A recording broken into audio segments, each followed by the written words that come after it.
gentlemen, it's so good to have you here on this very special edition of Vintage Update.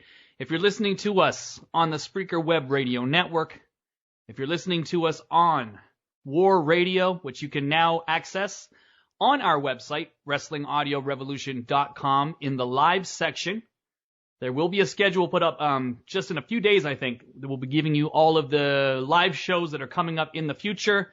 And when we're not doing live shows, all of the recent audio will just basically be running in a loop with commercials.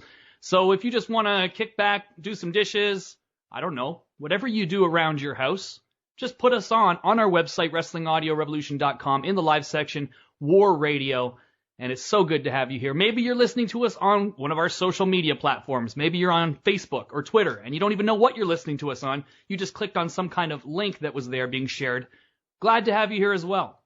But without any further ado, a man that I saw over the last 48 hours, a man that was looking like he had a little something he needed to get off his chest. And, you know, we've always said, myself and Sean Cunningham, that some of the best material ever in any Wrestling Audio Revolution show is the phone conversations that aren't being recorded. And in this case, you know, over the last week, some of the best stuff in the history of Wrestling Audio Revolution have been some of the debates, some of the discussions that have been happening via Facebook between myself, Shotgun Shan, and Ernest Matthews, who will be showing up here at some point, probably not before this show ends, but he will be showing up at my house very soon. I know he's very interested to listen to what you have to say as well, Shotgun Shan. Where would you like to start? I'm going to sort of pass it over to you. How you doing, first of all? Well, let me say right now, I'm a long-time listener, but first-time caller. I think you're fabulous. I have to ask you, I used to be a big fan of wrestling back in the day, but these days I don't find the product that exciting. Is wrestling worth watching? I would give that a resounding yes. There's a lot of great wrestling, more than almost any time in history right now, folks. You are drowning in good wrestling. Unfortunately, what you're getting on Monday night, what you're getting on Thursday night, is sports entertainment. Listen, buddy, I just wanted to start it off on a bit of a surreal tone there. And if you don't mind, I'm going to take the lead. I've got a couple things I need to address quickly before we get into the meat and potatoes of the show, including an announcement that's very important to me. Uh-oh. And hopefully it will touch the listeners in some way as well. But first off, let me say that the results are back from our first users poll. We polled our listeners to find out what they thought of the program. I think we got really, really good scores all across the board. People were fond of you. They seem to be relatively fond of me. According to the statistics, you're the smart one, I'm the funny one. You're the cute one, I'm the sweet one. You're the gay one, I'm the straight one. And so, yeah, but there was one thing that they said, and I think that this was almost unanimous, is that most listeners find that we agree too much. And they really suggested that we disagree more, that we have more debates, more heated discussions. So just going forward, and I wanted to warn you, I will be randomly disagreeing with you on things, not necessarily things I do disagree on. In fact, some of them may not make no sense at all. But I think just to keep our numbers up, I will be disagreeing with you on certain things. Sounds fantastic. No, it doesn't. Okay. But anyway, look, a lot of things happened this week. It was not necessarily a big news week. There were certainly some notable things. Can I ask you one question before we start?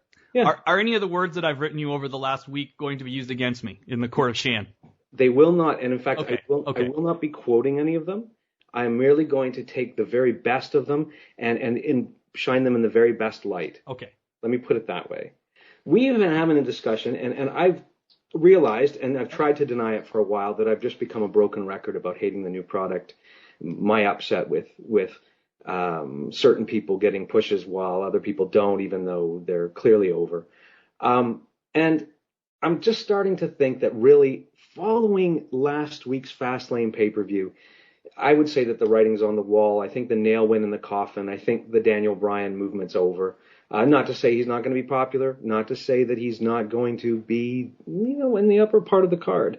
But I think Vince made it very clear to us that no matter how much Roman gets booed and how much Daniel gets cheered, or the people, in the same boat as Daniel Bryan that are over with the crowd but not over with the office, that none of that's going to matter, that they're going to do their own thing. I mean, Bryan lost clean in the middle of the ring.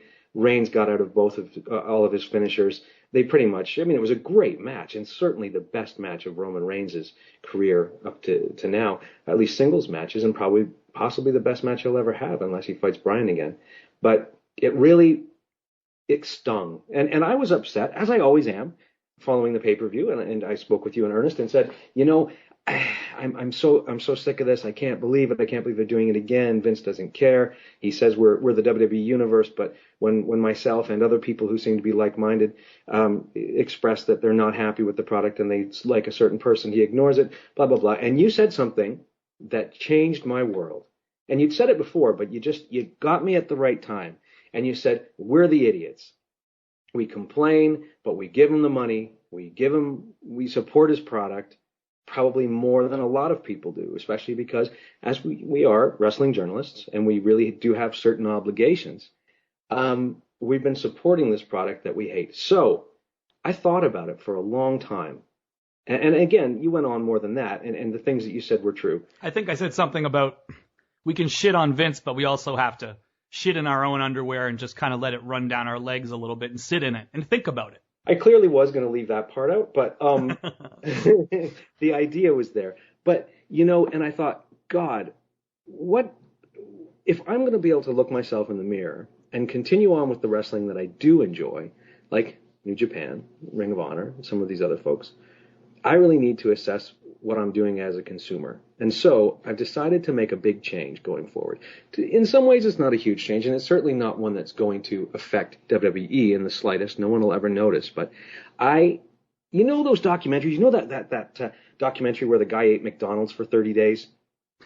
Yeah. Okay? Super Size Me, wasn't it? Yeah. And those documentaries where it's like, I lived off 98 cents a day for a year or whatever. You know what I mean. I do.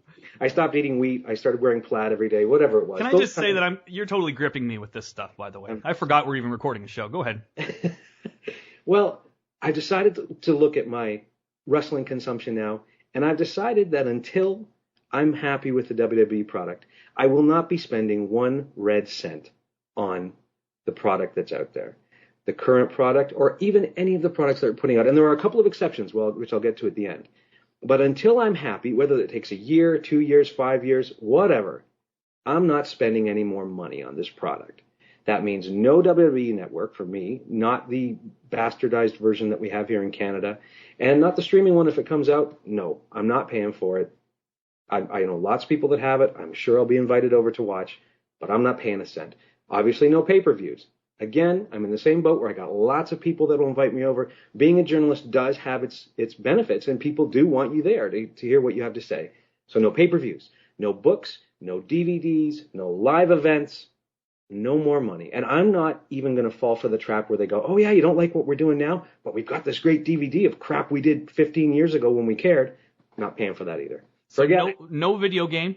No. That's the tough one for you. Nope. Okay, no, I'm rushing ahead. Okay. But no toy. What about the kids? No. Are you going to take it out on the...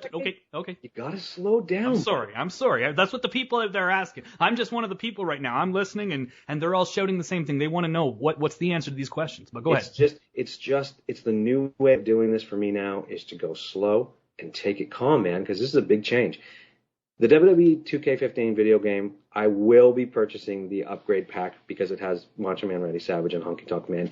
And the main reason I'm doing this is because, for me, it is becoming WWE. I book all my matches the way I want them. I get to see the way I want it. I cannot give that up. But I've already paid for it. I am going to get the expansion pack with Savage and Honky Tonk. The other is the wrestling figures. My son loves them. And again, he's booking those matches the way they should be matched. He's booking them better than WWE are. He's playing out his fantasy version, this alternate reality that we've created where everything's okay. So those two things are staying. But I swear from this day forward, I am not spending another cent. If people want to give me things, I'll accept them. If people want to invite me out, I'll do it. But and by hook or by crook, I'm going to see all these shows so that I can document them. But you were right.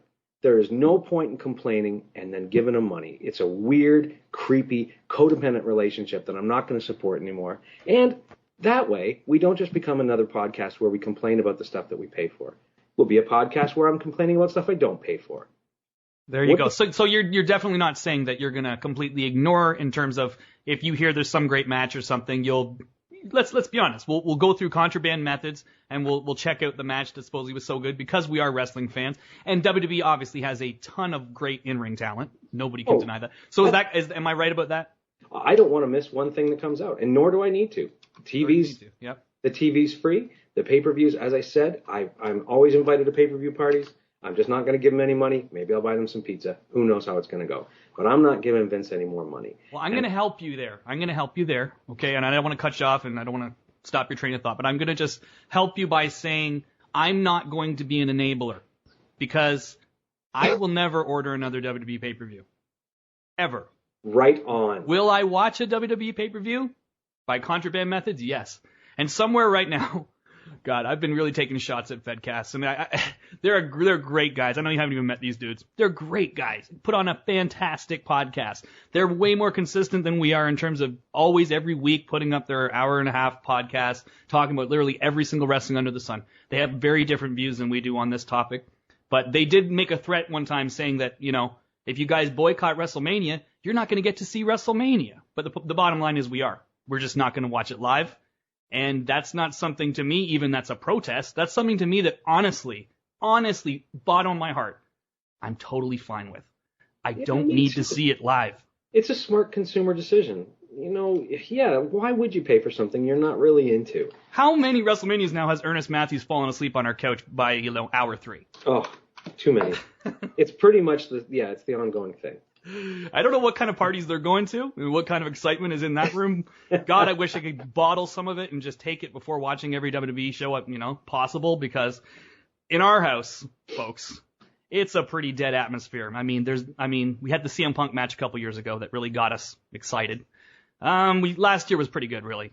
The last pay-per-view that really got me super excited was SummerSlam 2013. Because there was that awesome Punk Brock match, which I had assumed was the beginning of an ongoing feud. It never became anything. And then there was Bryan and Cena, and I thought, everything's good in the world here. Mm-hmm. The guys you heard what Dave Meltzer said about this, and I encourage people to go back and listen to what Dave said over the past week, Uncle Dave. But he really said how sad it is that a guy like Daniel Bryan can get over, which is hard. Get over by himself. The hardest thing. Yeah, and yet it always seems that the things that they're holding against him, he's too small, he looks funny, he isn't this. These are all the things that are supposed to hold you back from being over, but he was already over. And he did it with no support. Can you imagine if they'd taken that guy in the height of his popularity and said, yeah, let's just ride this as far as we can? They never did, but it's sad that came and went, and it'll never be the same, I don't think, because I don't think anyone will trust it. But and the thing with Dave too, I mean, people have to realize, I know he's kind of the god of the internet, but Dave Meltzer is not negative for no reason. Like he's the first guy to praise WWE when they do things good. He's the first guy when everybody's shitting on a show to say, I enjoyed this week's Raw. He's not a guy that is just out here to hate on stuff to, sell subscriptions. He really isn't. And he's like 50-something years old. This isn't some teenager on a message board. This is a guy that's been covering this, been the voice of wrestling journalism, completely changed the game in terms of opening the door.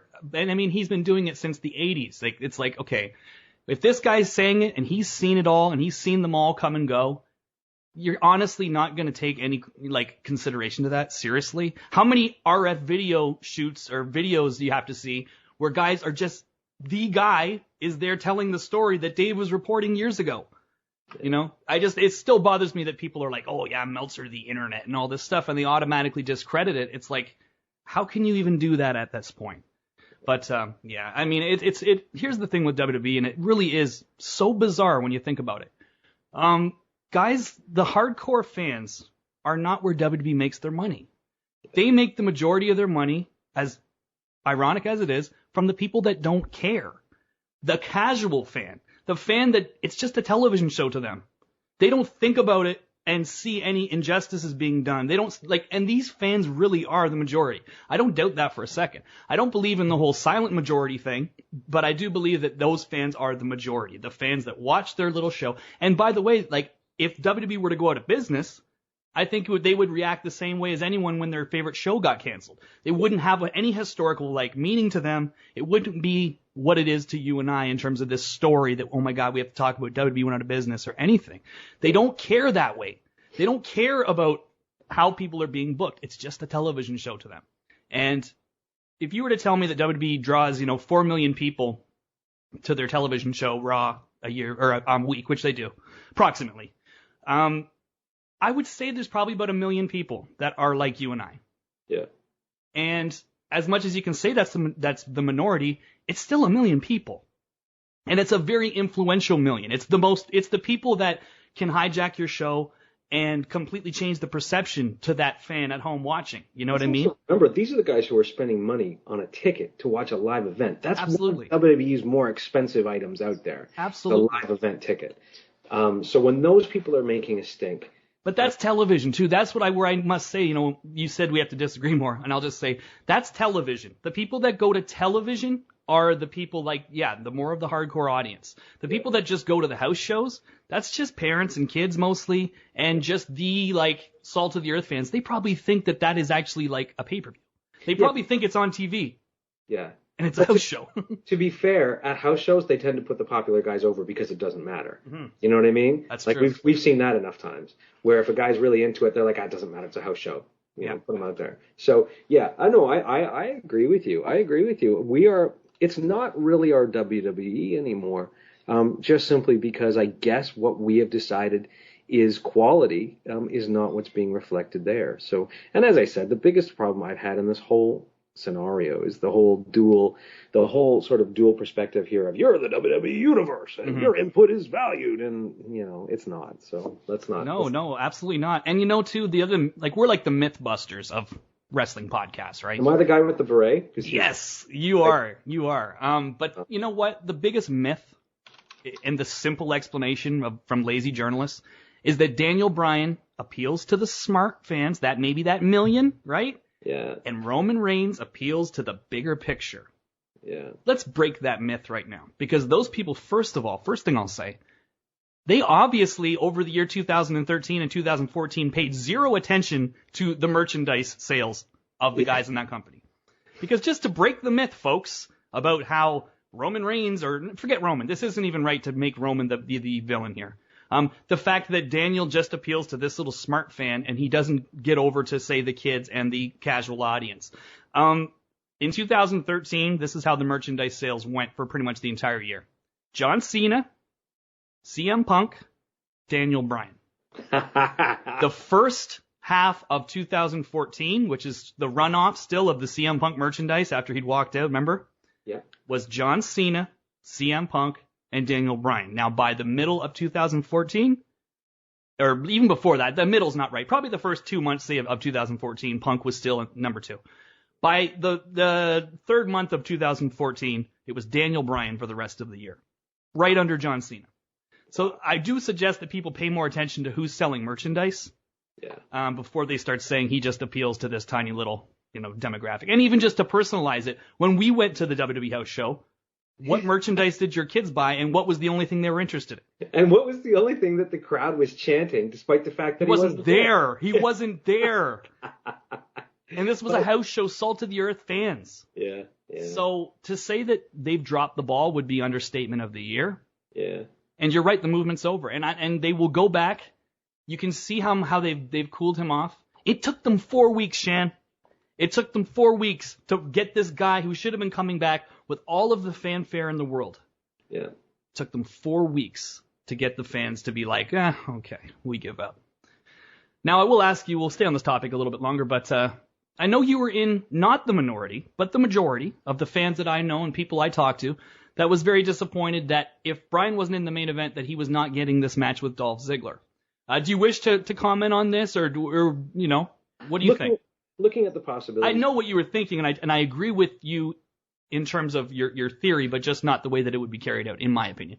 Yeah, I mean, again, I still had blinders on then, and I was still hoping for the best result and for them to kind of put out the best WrestleMania that they could. But my feeling was that if Bryan wasn't going to be in a feature match, at the very least, he and Dolph could go out there and steal the show. And I understand when I spoke to you that they're not presenting Dolph as a credible character anymore. I mean, they did for a while, but I think he's gotten lost in the shuffle again. And that they wouldn't have really given them the venue to do it. I mean, here's my concern, and you can tell me about Dolph, your feelings on Dolph, and I think it should be shared. But my concern is that they're going to give him to Sheamus, a returning Sheamus to kind of build up the Sheamus heel. And Bryan's going to end up losing to a guy who humiliated him a few years ago, and whom he still doesn't have a WrestleMania victory. You think he's going to lose that match? How can they bring Sheamus back and not have him lose? Unless they bring Sheamus back face and have him lose and then turn because he lost. But I just can't see it. It sounds like they're really going to push him as a big deal.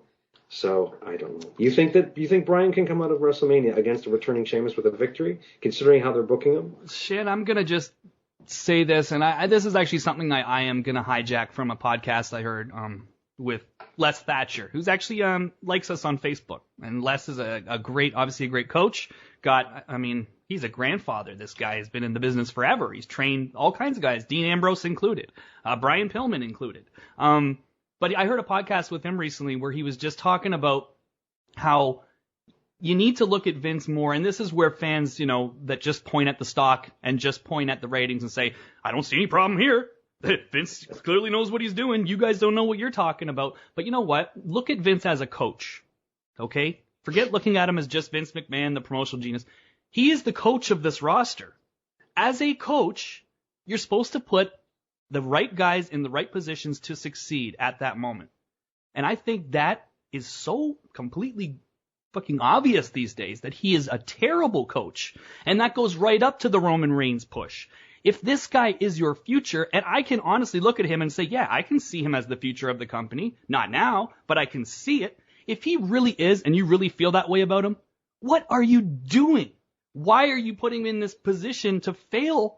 Because we all know how this goes in WWE. You fail once, they fucking give up on you. Sorry to swear, I know your kids one day maybe listen to the show, but they give up on you if you fail that first time. You don't get a bunch of chances.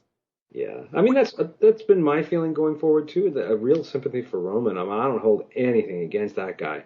No, but that goes too to the all across the board. You talk about Sheamus coming back. He's going to come back before WrestleMania. He's going to be this big heel, so we can't let him lose. That's bad coaching to put that together in this time frame. Bryan coming back the way he did, when he could have just come back after the Rumble, but you had to get him on the pay-per-view, even though he did nothing other than you got to sort of really tell the fans who's in charge. That's bad coaching as well. You should have known a better way to put the right guy in the right position. It's fine to get cocky. It's fine to think, I'll show them, I'm the promoter, they're the fans. But why don't you want this thing to go well? Why do you want there to be this divide with Roman Reigns? Why don't you just put him in a better position? I think what Les brought up too, which I thought was brilliant, Roman Reigns for this year should have been the guy that was watching Daniel Bryan's back. Yeah. He should have been the guy when Bryan kept on getting screwed by everybody and continually, and maybe they should have brought him back with that angle still in place. Roman should have been the one babyface that stood up for him. And over the next year, he could be the guy that's sort of Daniel Bryan's buddy. Not to say he's not at the top of the card. He is. He'll be right under Bryan in terms of third babyface in the company. But you have him for the next year in that position where he's absolutely no threat to Bryan and their fans. You know what I mean? Yeah, exactly. That's a brilliant idea. It's the fact that they made him automatically this sort of diametrical opposed threat to Bryan. That this whole thing has happened, and it didn't need to happen with better coaching, Exactly. It's this whole illusion that there can only be one guy that's getting pushed, and everyone else has to fall below. And I think that's what kind of puts them in an awful situation. I mean, exactly. If they would have put those two guys together, you could have had a ton of fun with them. They could have co-headlined all these main events and tag matches against whoever they happen to be going up against. And you're right. He could have built this. They could have built this all around. You could have made you could have made the Daniel Bryan fans like him. Oh, yeah. And be like, yeah, that's our guy too. And then when it's time, a year from now, or two even, but let's say one because they're not going to wait two, by that point, they like him. And he was the guy that sort of, even in storyline, you get that feeling like he helped them out. He helped their guy out, so we have no problem with him. And they did the complete opposite. And they thought that, oh, well, I don't know if Vince thought the controversy might be good, or maybe he thought that, this was really the best way to get the fans controlled, which maybe it was, because Bryan's not what he was, even when he came back with the fans. So that, again, my problem with the Dolph match was nothing more than, it's fine to say they could be the Steamboat Savage of now, but people forget Steamboat Savage was like a 6-month at the least program before that match. It wasn't just some match that came out of nowhere and stole the show. It stole the show because it had been given the importance. It had been given the, shine on the card, and especially on all the house shows. Like, that was what was headlining the house shows, that angle. So it was like, I don't know, it's a completely different time, completely different story, two completely different guys. Dolph's way lower on the card than either of those guys. And I don't believe that it would be anything more than an opener with maybe at the most 12 minutes. And that's just the reality. In a perfect world, could those two have been headlining WrestleMania? Yes. And they would have tore the house down. But that's not the reality we live in. And again, you bring up the point of there's one guy all the time. And, we have said before that maybe if they made better merch and more of it for other guys that they would have. But, I mean, all of that's hypothetical. I don't want to discredit John Cena and the real money. And I can understand from Vince's standpoint of being like, okay, these other guys might be money, but this guy is money. And I don't know if I want to risk this guy that is money to these other guys that might be money. But it doesn't need to be a singular vision. You should have the whole time been trying to build somebody else up to where they're right there with Cena. We talk about the New Japan formula of the three guys, the three musketeers right there at the top. Obviously, Tanahashi is the box office draw, but he's coming to a time where you need to, think about somebody else. I think he's a year older than Cena. So it's like you've got to have somebody else there that's also the man and also the money, and it's just Vince doesn't have that idea, and that's why people are so cynical about this Roman Reigns thing, because it's been bad coaching. It's the wrong guy at the wrong time, and the fans are not ready for it. And if he fails, then it's like people will point at the ratings and say, Vince knows what he's doing. Look at the ratings. They've been the same forever. They don't bring up the fact that they never get higher. They don't bring up the fact that business never gets higher. I guess just to coast along pretty much a flat line is like makes you some genius in 2014. To me, I'm still pining for when's the next boom period, And that's where it's not. And even the network, they act like they struck oil because they have 1 million subscribers. They had anticipated by this point to have 3 million in the States alone. They have not broken even yet. And people are acting like they've struck oil. And my final point on the network, they've already tapped all the markets. They've tapped the biggest wrestling markets. Shane McMahon has been in China for almost the last 10 years just trying to get pay-per-view movies or on-demand content just in terms of people being able to watch a movie on television, and it's not caught on. So it's like, I don't know if people just assume that he can go into any of these places where, even Japan, for God's sakes, New Japan is so much more popular than WWE, and yet internationally they're only doing like 20,000 buys right now of New Japan World. So really, when you think about it, where are these next markets? Where are these places that they're going to go and going to have this big booming thing? It's just not going to happen. So again, that's my little rant on the network and on their business, because people always want to just say the stock and the ratings. It's like, well, do you ever realize it never gets really big either? Yeah. And the reason being there's no stars. Yeah, exactly. And they won't let there be stars. Of course.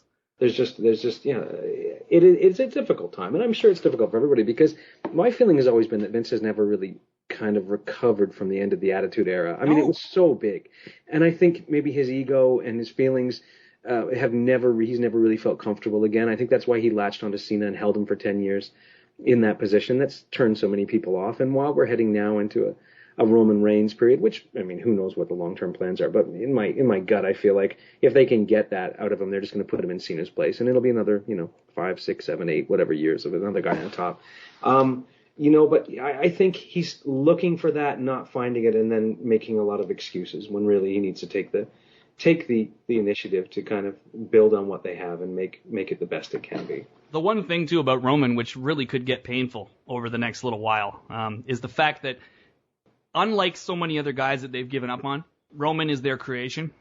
Yeah. He's somebody that Vince and Hunter and everyone all look at and think this is the guy. Like, there's no divide there. There's lots of divide with Hunter and Vince about a lot of things. There's no divide about Roman. Now, would Hunter have pumped the brakes a little bit? I damn well hope so. But the bottom line is they can't be wrong about this one in a lot of ways. You know what I mean? Because you've got the whole company saying, yes, this is the guy.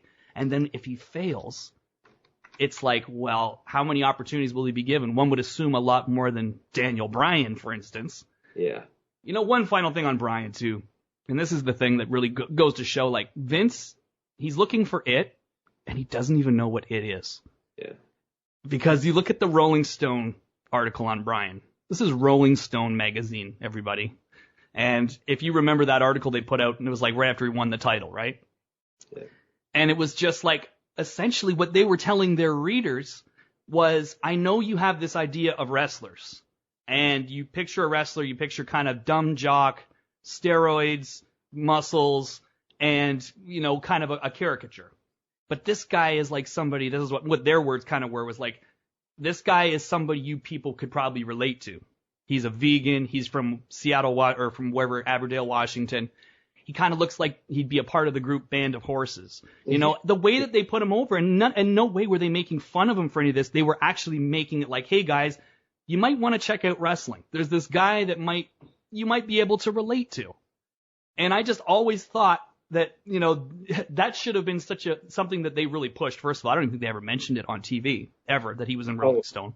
They just kind of brushed off any kind of big publicity he ever got. I mean, it was never maxed out the way it should have been. So anyway, put Bryan in the damaged goods category for now, folks. He'll still carry guys to great matches. He'll be the nice little enhancement talent, much like Dolph Ziggler, much like everybody that you like. And the real question for me, I mean, let's just deal with it, that Roman's going to be the guy. But the real question is, where from here? Because if he's not turning heel, because the heel thing, at least you would open up a bunch of fresh matches. Oh, I think he'd be he doesn't have to talk if he's a heel. Put him with Paul Heyman. For everything. For building a persona. Oh, yeah. But let's assume they don't, because again, why would you do something so logical? Let's assume he is John Cena.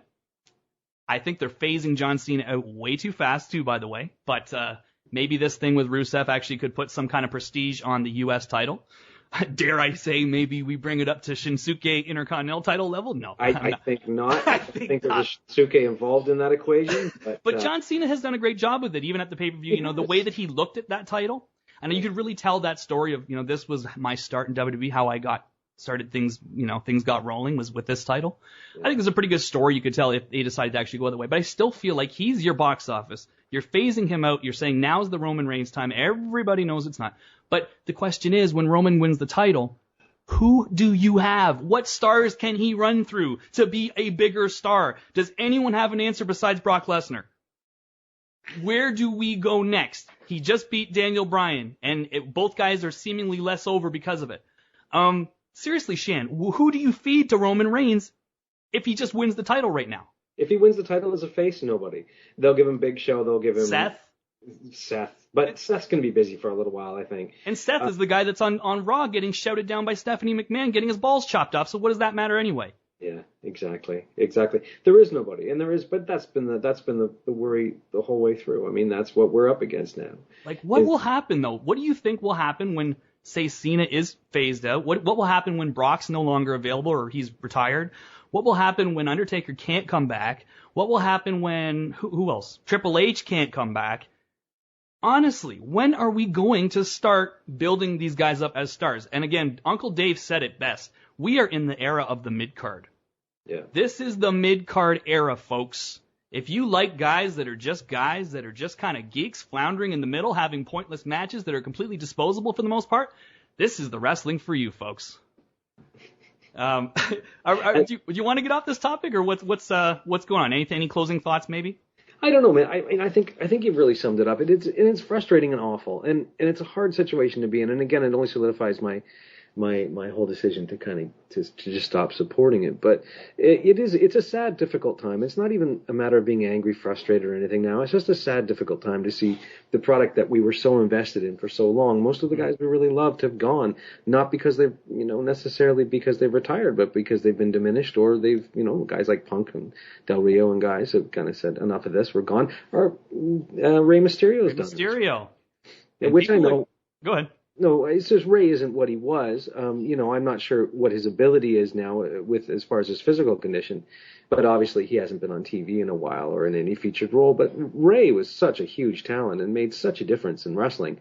So, seeing Ray go now, again, it's a little bit sad. It's, goodbye to another one of those guys that that had a mystique and a real, yeah, he carried himself in a way that was really exciting. I liked watching his matches, regardless of who he was fighting. Well, you got to put him in the category of squandered opportunities as well. Of course. Even just from the standpoint of, Court Bauer.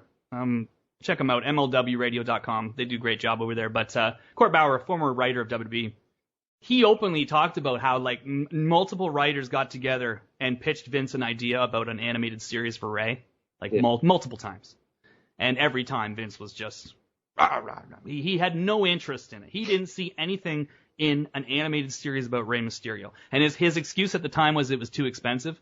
Yeah. Since then, they've done all kinds of animated things, even on their website. Terrible animated things, by the way. Yeah, terrible stuff, of course. Right. But I mean, even if they had half of a clue, it wouldn't have cost that much. And I mean, that right in itself is a huge squandered opportunity because there's nobody in the modern era of wrestling, nobody in the last 10 years at least, that connects to the kids the way Rey Mysterio does. And that is where you make your money, is with children.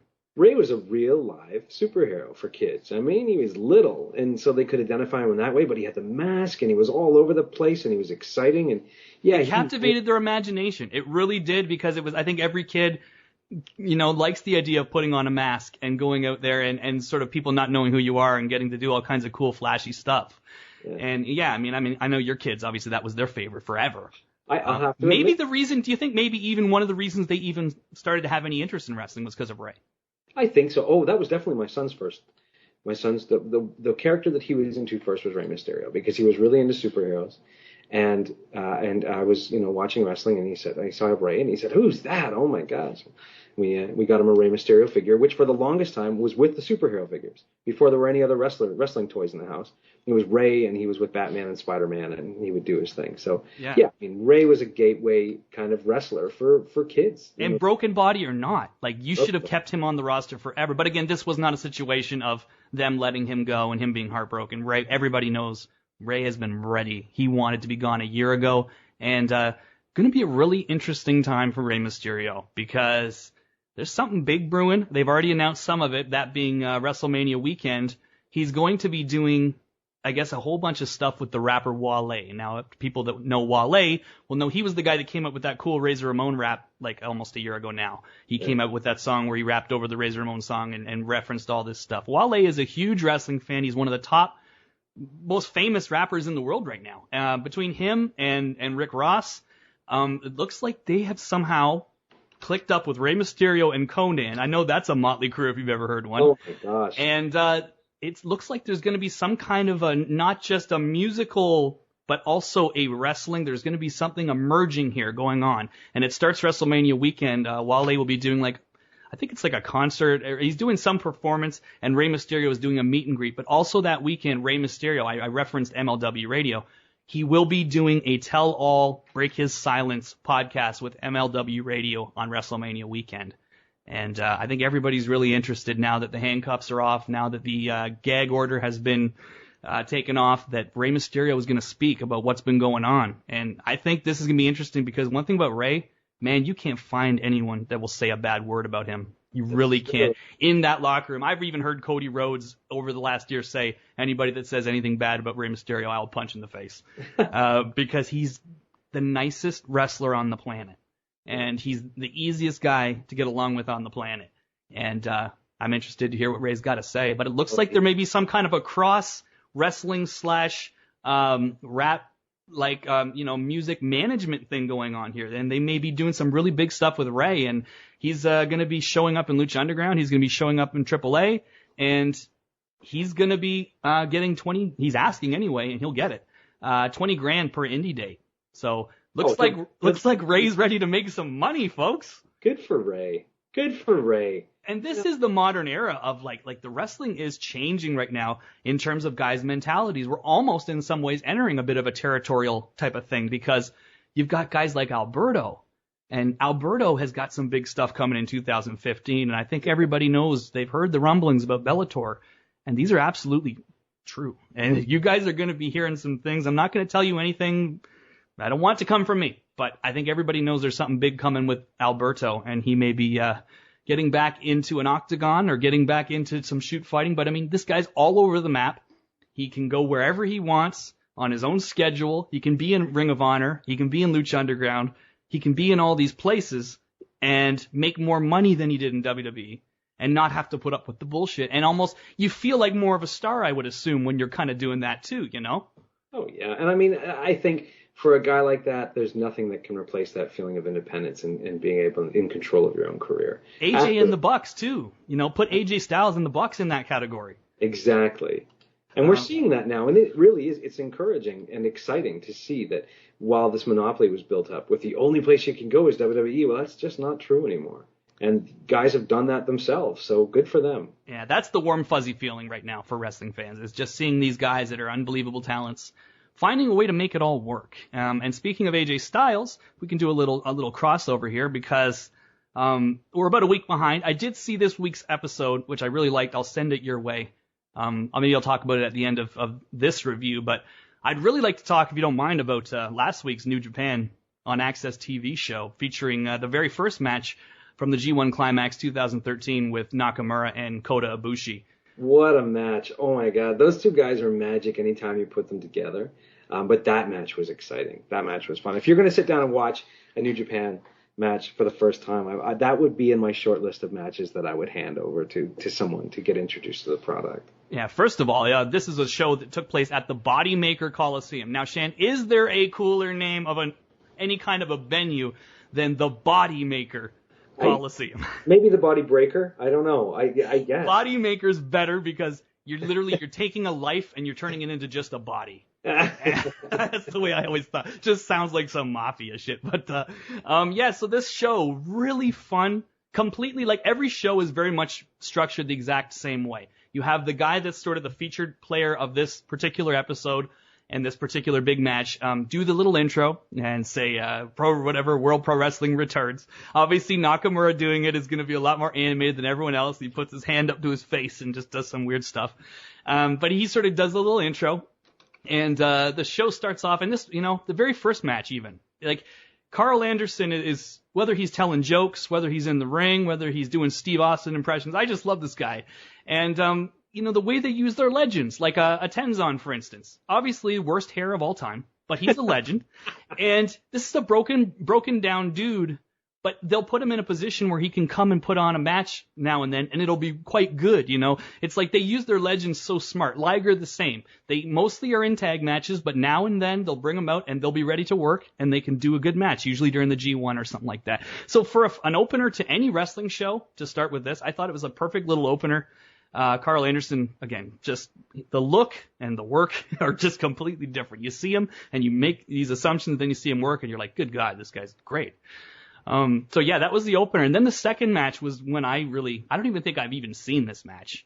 But Davey Boy Smith against Satoshi Kojima. Davey Boy Smith Jr. Let's. Sorry, yes, Davey Boy Smith Jr.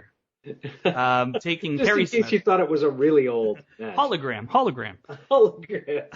But Davey Boy Smith Jr. in there, taking on Satoshi Kojima. And I don't think I'd ever seen this match, but, man, like, you get to see how talented Harry is when he's just out there without the handcuffs. And I thought he was fantastic in this match. Yeah, he came across it was great to see him and to see the little bit, that we've seen in WWE expanded on to the level that it was, as far as, his ability and his personality. So it was exciting to watch. I was really excited when he came up on that show. I was like, wow, I'd love to see what they've allowed him to become here, and I wasn't disappointed. And, this was obviously like Morrow and Josh almost at their most comfortable from the standpoint of Morrow started in Calgary. Some of his best friends in the world are Harry Smith and TJ Wilson. And so obviously, when you can talk about people you know so well and you know their history, not from a book, but because you lived it, makes it for pretty awesome commentary. And Josh Barnett as well has been a coach of, like, an MMA coach of Harry. So it was a perfect little mixture there. And the commentary, man, it still holds up. Do you think there's any chance that anybody is going to be better than these guys as, commentators in 2015? I don't think so. I mean, I'd like to see them doing more of the, I'd like to see more of them doing the live stuff, but certainly with the pre-tape stuff, they're comfortable and strong. And yeah, you're right. I mean, I was so happy when Jim Ross did the pay-per-view before, but then after seeing these guys do the show, I'm kind of hoping, I guess they could put the three of them together. But absolutely, that's two great teams. Yeah, and I almost forgot that was this year with Jim and Matt. Yeah. So those are the two best teams of the year. There's no doubt about that for pro wrestling. I don't see anybody coming along with something better than what they're doing. Even stuff with Josh where he would say something he realized was hokey.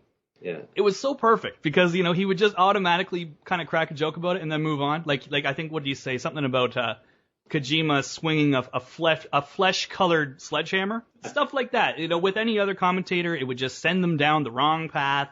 They'd start telling more stupid jokes. And I just think they're brilliant at, even when they make something sound kind of hokey, they'll automatically poke fun at it and then move along really fast without anything being lost. You know what I mean?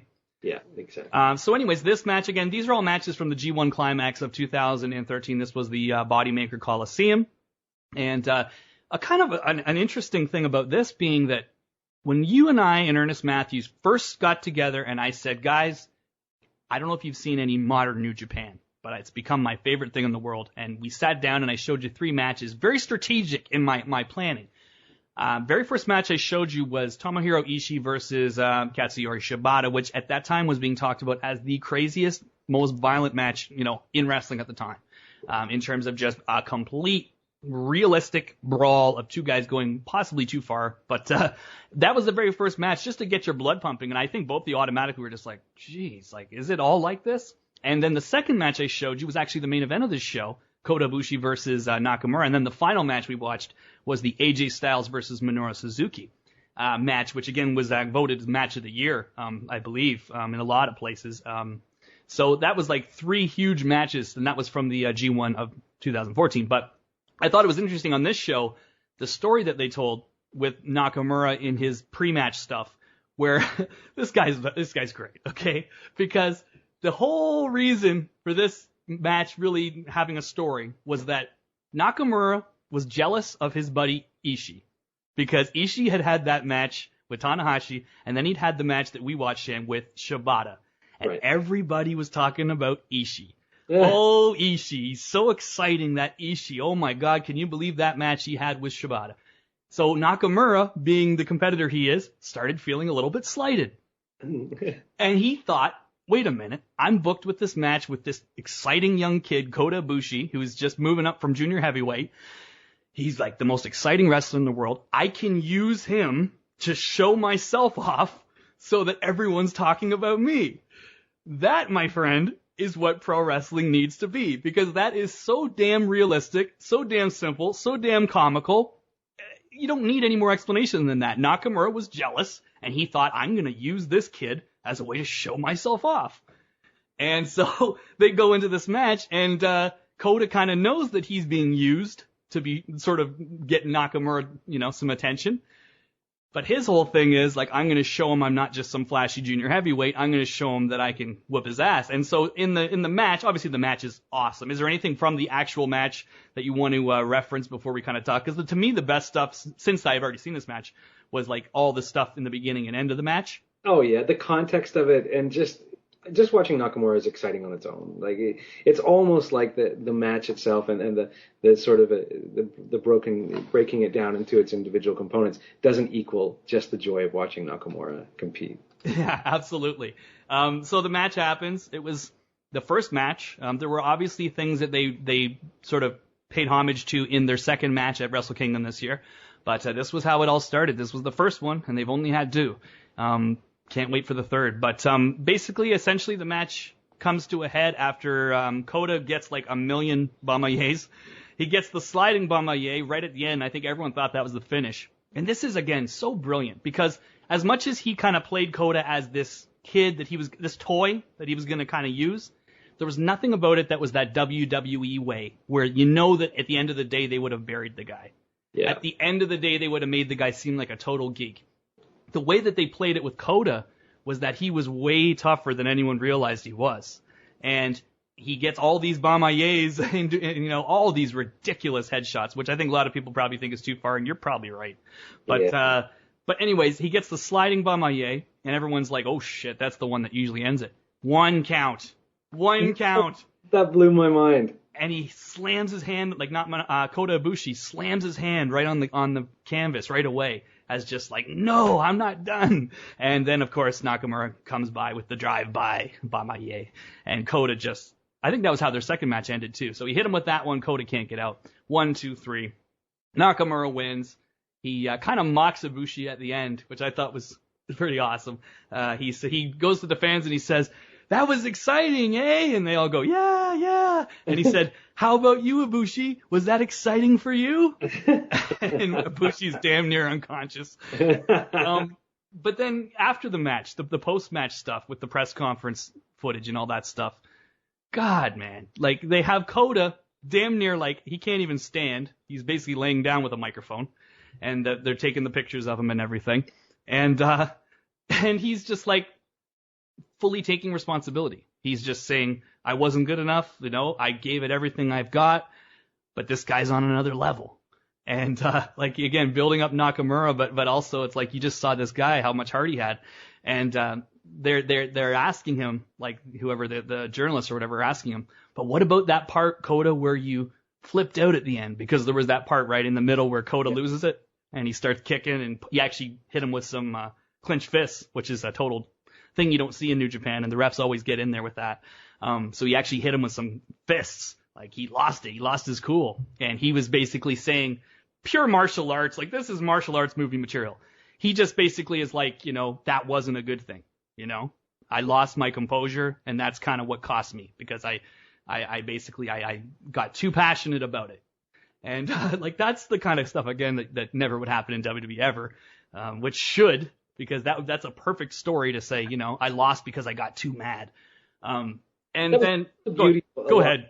That's the beauty of the way that they package a lot of those matches, is that there's a real world sort of grounding to the match, and a real world you can identify with it. It's not something that's outrageous or silly, and as well, I mean, just the fact that they went into that match and put over, Nakamura went over, but they put over Kota as well, and came out of it with two guys shining, brighter than when they went in, and that's just brilliance. Absolutely. And then so he's laying there and he's like so beaten. Real end work. He's beaten, and he's laying there, and he's like, talking about how, I was like, I gave everything, I couldn't do it, whatever. He's hurt, he's beaten up, and then he just has this little smile, and he's like, it was fun. And then they walk away, and he's just like, they're like, isn't there gonna be revenge? And he's like, oh yeah, for sure, I'll get revenge. It's not over. But to him, it was like, what you just saw, that friggin' brutality, was fun to this baby face look. Like, I mean, this guy is the pinnacle of baby face. He looks like a baby. Yeah. And I mean, that was just so damn brilliant. And then Nakamura sort of finishes up with his little, like, I think it was like recorded more recently, where he's sort of looking back on it. Yeah. And he puts over Ibushi by saying that Kota's keenness, which Kota said was the problem, which is why he lost. But Nakamura said, he admits that time when his keenness was shining through, I thought I was in danger. So Nakamura is saying that was when he thought he was going to lose. Kota is saying that's when everything went wrong. Yeah. So again, brilliant show. Just excellent. And to let people know, a little bit of an update here. Looks like New Japan will be renewed for another 2 seasons on Access TV. Now, 2 seasons, people are automatically doing the math and saying, well, yeah, we're going to get caught up. We're going to get caught up. What happens from there, I don't know.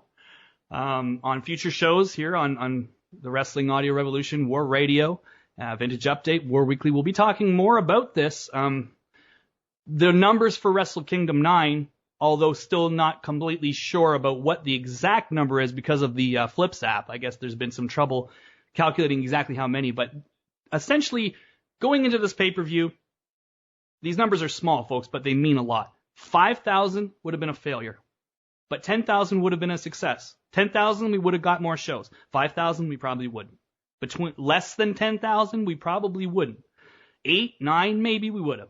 But the bottom line is, they had low expectations for this thing, and it looks like it really, really over-delivered. The number I'm hearing is somewhere between 38 and 49,000. Nice. So we will be getting more New Japan pay-per-views brought to us by Global Force Wrestling. And in terms of Global Force Wrestling, to sort of give people a little hanger, for future episodes, I think there's going to be a lot. I think that's going to be one of the big stories of 2015 is Global Force Wrestling. And a lot of people are sort of curious, what is it going to be? Is Jarrett just talking? Does he actually have any plan? Why has he been, why is this taking so long? I think Jarrett's going to be the dark horse that comes out, maybe not this year, but by the time the 2010s have ended, I think people will be looking at Jarrett in a much different way than they are right now. And to say that he will possibly have the Bullet Club as his sort of centerpiece of Global Force, the way I see this thing when it happens, and don't be surprised if it ends up on Spike TV either. The way I see Global Force is that it's going to be like the home for the foreigners. It's going to be when the guys aren't on the tours, which they're not all the time, which is kind of one of the curious things about AJ being the champion right now is he's not on all the tours. But when those guys are going to need another place. They don't need another place to work, but I think you're going to see Global Force sort of use a lot of the foreign talent of New Japan and also bring in some of the Japanese talent, and that's going to kind of be their roster with some other guys and some of Jarrett's other guys that he's sort of been plucking along the way. So I know everything's very vague still right now, but people clown on Jarrett and they think that he's not going to be able to do it. He got that thing on pay-per-view. It did awesome. It's coming again. People are saying probably G1 finals in the summer, so that'll be a fun thing for us in the summer.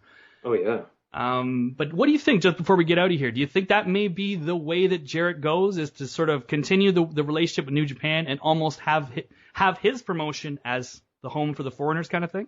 I certainly hope so. I mean, he's got the talent pool there, and it's a dynamic, different talent pool than what people are used to seeing, even though, I mean, obviously these guys all have a very strong presence, but it makes it different enough, it makes it exciting enough that I hope to goodness that's the way it goes. Well, and it kind of puts everything in the right perspective, too. And it almost doesn't make sense why Jarrett is promoting this other company's pay-per-views and bringing their pay-per-views here. Once he gets his own roster. Don't you think that's going to kind of be a weird thing? But if there's like the real crossover thing, which they promote on the show, that will make a lot of sense. And you can easily just keep on putting out New Japan pay-per-views because a lot of our talent is on those shows. You know what I mean? It really kind of would put everything in the right place, which has been sort of the problem right now. I think people understanding, what Jarrett's doing. So anyway, so there's the deal there. And, man, we were talking about animated series before we get out. Just one last thing here. The cool thing about New Japan, and I think people that haven't watched it, they may have a completely different view of what they think it is, but to me, New Japan, we talked about WWE is not our WWE anymore.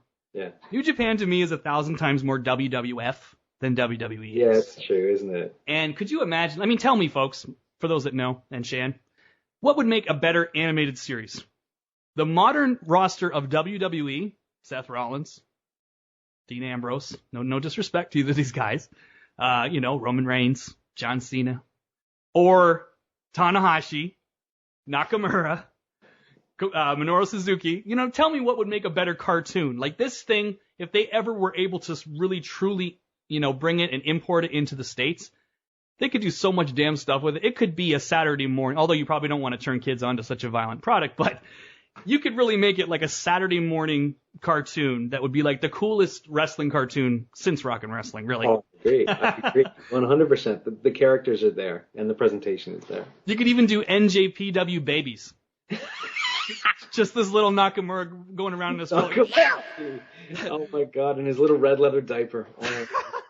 On that note, folks, we'll be back again with much more vintage update. And maybe on the next show we can spend some time talking about this CM Punk lawsuit and spend some time talking about AJ, which is, I would assume, somewhat intertwined with the CM Punk lawsuit. Lots to talk about. We'll talk to you next week, Shan. Thanks for being here. Thanks, buddy. We done? Yeah, sorry, we didn't do our exit, but that's okay. We'll just do it different this time. We'll save it. We'll save it for next. Yeah, exactly. Like the Prince Devitt, or like the Finn Balor entrance. There you go. Do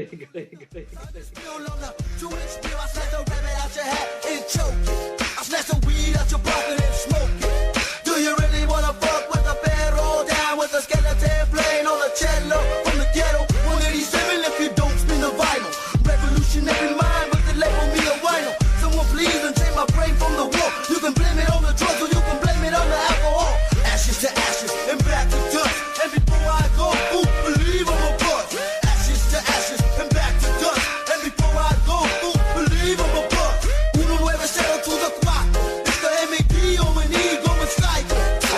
Uno nueve cero to the cuatro. It's the M-A-D-O-N-E going psycho. How many lyrical paragraphs must I put you in and dent? In order for a fool to make his dollars in his cents. Fuck politics and presidents, why that? Because they got me selling dope to my local residents. White crack, fill my mind every time I write a rhyme. I got to release the pressure and take drastic measures. I'm standing on the outside and I'm looking in, watching all my friends like confessing on my sins. Smiling the pen, smiling faces will have you catching cases, lying That's a weed, speed, heroin, or crack. It's like that.